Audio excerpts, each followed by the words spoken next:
नमस्कार। आज की इस बेहद दिलचस्प चर्चा में सभी का स्वागत है।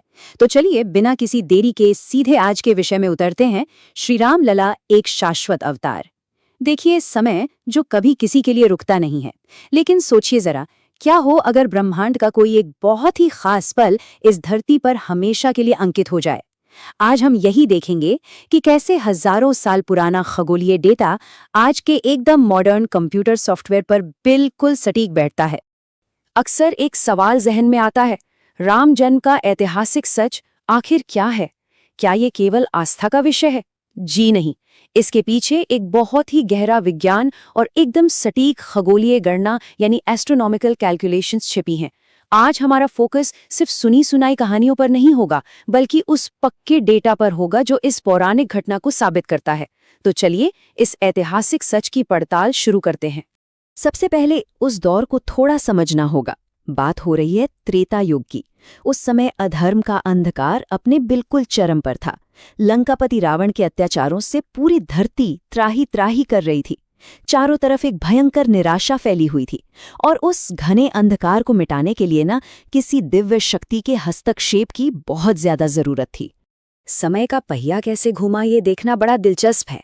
एक तरफ वो रावण का खौफनाक दौर और दूसरी तरफ सूर्यवंश की राजधानी अयोध्या की स्थिति। अयोध्या में धन दौलत की कोई कमी नहीं थी, सब कुछ था। लेकिन महाराज दशरथ के महलों में एक अजीब सा सन्नाटा था। रघुवंश को आगे बढ़ाने के लिए कोई वारिस ही नहीं था। और फिर आता है इस इंतजार का चरम बिंदु।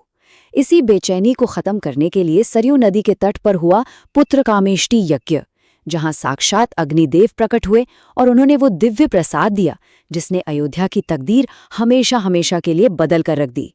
अच्छा, अब आते हैं इस विश्लेषण के सबसे रोमांचक हिस्से पर, जिसे सुनकर वाकई रोंगटे खड़े हो जाते हैं।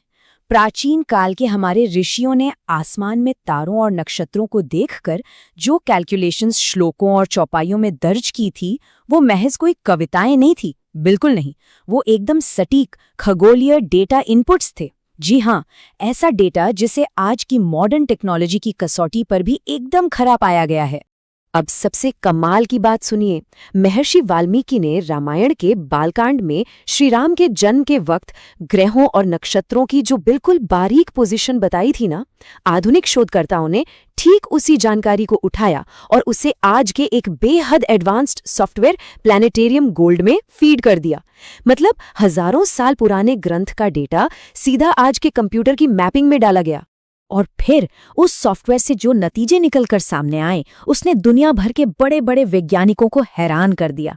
स्क्रीन पर जो तारों का नक्शा उभर कर आया, वो कोई तुक्का या अनुमान नहीं था। वो अंतरिक्ष का एकदम सटीक 100% प्रामाणिक ब्लूप्रिंट था। चलिए अब उसी खगोलीय डेटा और ग्रहों की स्थिति को थोड़ा और गहराई से समझते हैं। उस सॉफ्टवेयर ने जो लूनर कैलेंडर यानी चंद्र कैलेंडर की तारीख जनरेट की, वो सच में अचंभित करने वाली थी। तारीख थी चैत्र मास, शुक्ल पक्ष, नवमी तिथि। और साथ ही ये भी कंफर्म हो गया कि उस वक्त चंद्रमा ठीक पुनर्वसु नक्षत्र में मौजूद था। ये वही जानकारी है जो हमारे हजारों साल पुराने ग्रंथों में शब्द दर शब्द हूबहू लिखी हुई है, एक अक्षर का भी फर्क नहीं। विज्ञान और एस्ट्रोनॉमी के नजरिए से देखें तो ये कोई छोटी मोटी घटना नहीं है। ब्रह्मांड में एक ऐसा दुर्लभ संयोग बना था जिसे कॉस्मिक लॉकिंग कह सकते हैं। 5 बेहद खास ग्रह सूर्य, मंगल, शनि, गुरु और शुक्र, ये सभी एक साथ अपने अपने उच्च स्थान पर विराजमान थे। एक ही समय पर 5 ग्रहों का अपने सबसे शक्तिशाली बिंदु पर होना खगोलीय रूप से ये अपने आप में एक महासंयोग है। ऐसा बार बार नहीं होता। और ये सब हो किस समय रहा था? एकदम सटीक दोपहर के 12 बजे। ये वो पल था जब सूर्य आसमान में बिल्कुल बीचों बीच अपने जेनिथ पर चमक रहा था। ऐसा लग रहा था मानो पूरे ब्रह्मांड की ऊर्जा सिमटकर बस एक ही बिंदु पर केंद्रित हो रही हो। एक असीम अनंत शक्ति के इस धरती पर प्रकट होने का इससे परफेक्ट वैज्ञानिक समय और कोई हो ही नहीं सकता था। ऊपर आकाश में ये भारी खगोलीय हलचल मची थी और नीचे धरती पर इसका सीधा असर दिख रहा था। नवमी के उस दिव्य क्षण में जहां अंतरिक्ष में ग्रह अपनी सर्वोत्तम स्थिति में लॉक हो चुके थे, वहीं अयोध्या में रानी कौशल्या के महल के गर्भगृह में एक अलौकिक, एक अलग ही तरह की रोशनी फैल रही थी। शंख, नगाड़े और घंटियों की गूंज के बीच वो महाऊर्जा भौतिक रूप लेने जा रही थी। उस वक्त का माहौल कैसा था, इसकी कल्पना रामचरितमानस की इस खूबसूरत चौपाई से की जा सकती है। मधुमास पुनीत सुहावना, मतलब वसंत का एक ऐसा पवित्र और मनमोहक महीना जो ना तो ज्यादा ठंडा था और ना ही ज्यादा गर्म, एकदम परफेक्ट मौसम। ऐसा लग रहा था जैसे प्रकृति खुद जश्न मना रही हो। नदियां एकदम साफ हो गई थीं और हवाओं में एक मीठी सी सुगंध घुल गई थी। और फिर वो अद्भुत पल आ ही गया जिसका तीनों लोगों को बेसब्री से इंतजार था। चैत्र नवमी के उस पावन दिन माता कौशल्या के महल से एक नवजात शिशु की किलकारी गूंज उठी। साक्षात भगवान विष्णु ने मर्यादा पुरुषोत्तम श्री राम के रूप में इस धरती पर अवतार लिया। पूरे ब्रह्मांड के इतिहास में ये एक बेहद भावुक कर देने वाला और सबसे निर्णायक क्षण था। श्री राम के जन्म के बाद अयोध्या में जो जश्न मना, वो कोई साधारण जश्न नहीं था। राजा दशरथ ने राजकोष के द्वार खोल दिए, पूरी अयोध्या दियों की रोशनी से जगमगा उठी। खुशी का ऐसा माहौल था कि ऐसा कहा जाता है स्वयं सूर्य देव भी वो उत्सव देखकर अपनी गति भूल गए और एक पूरे महीने के लिए आसमान में एक ही जगह पर ठिठक कर रह गए। जरा सोचिए क्या नजारा रहा होगा वो।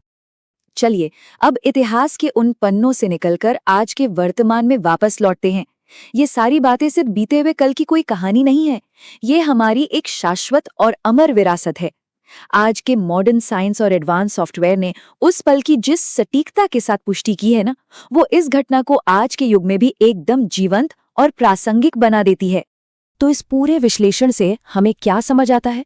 यही कि ये सिर्फ एक बालक का जन्म नहीं था, ये इस धरती पर सत्य, मर्यादा और धर्म की स्थापना की एक बहुत ही ठोस शुरुआत थी। हजारों साल गुजर जाने के बाद भी उस महान व्यक्तित्व का प्रभाव आज भी भारत की आत्मा में धड़कता है।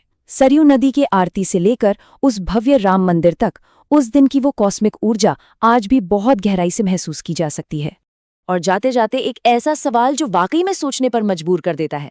बिना किसी टेलीस्कोप, बिना किसी सैटेलाइट या आधुनिक कंप्यूटर के हमारे प्राचीन ग्रंथों में इतना सटीक खगोलीय डेटा कैसे दर्ज किया गया जो आज के एडवांस सॉफ्टवेयर से 100% मेल खाता है? महर्षि वाल्मीकि की ये एकदम पक्की मैपिंग आज के विज्ञान को भी आश्चर्य में डाल देती है। प्राचीन भारतीय खगोलशास्त्र और आधुनिक विज्ञान का ये अद्भुत संगम सच में कमाल है। इस गहरी और रोचक चर्चा का हिस्सा बनने के लिए